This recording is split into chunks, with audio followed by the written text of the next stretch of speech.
Welcome to YOUCANIC. In this video, I'm going to show you how to move or place the rear brakes in the fitting position, what it's called, or service position. So what that does moves the pistons inside the calipers, moves them so that you can put the new brake pads in. So you need to do this every time if you're working on the brake system.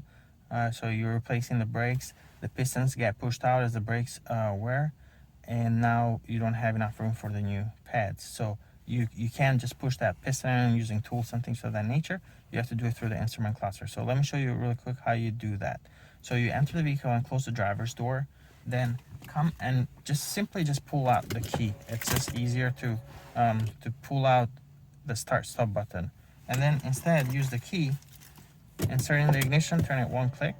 That turns all the accessories, and also turns on the instrument cluster. You can see the miles now. And then what you want to do is press the phone, and within a second press OK on the left side of the steering wheel and keep them pressed, and then you'll see vehicle data shows up. But if you scroll down, go down to pad replacement, press OK, and it says to move to fitting position, we need to press OK. And you can hear on the you can hear now the brakes, the calipers now moving. It shows moving to fitting position. If you listen very carefully, you'll hear that. Now the park and the light is flashing. Also, we have a orange parking light staying on all the time. And on the cluster here, it says fit in position reach.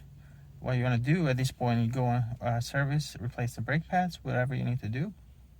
You do need to be extremely careful though, because at this point, the vehicle can roll if it's not in park. So we would strongly recommend, securing vehicles so it prevent any rolling. There's nothing parking. Brakes are disengaged right now at this point. But once you're done with replacing your brakes, then you can come back in here. It says fitting position reach. To exit fitting position, just press OK. Caution, exiting fitting position is shown on the instrument cluster. So now that those pistons are getting pushed and going to where they need to be. It says fitting position has been exited. To confirm, press OK, and that's it. So you'll need to do this. You start with this step before you work on the brakes, then you go replace the brakes, then you come back and you have to press OK to exit this pad replacement mode. And that's all. Thanks for watching.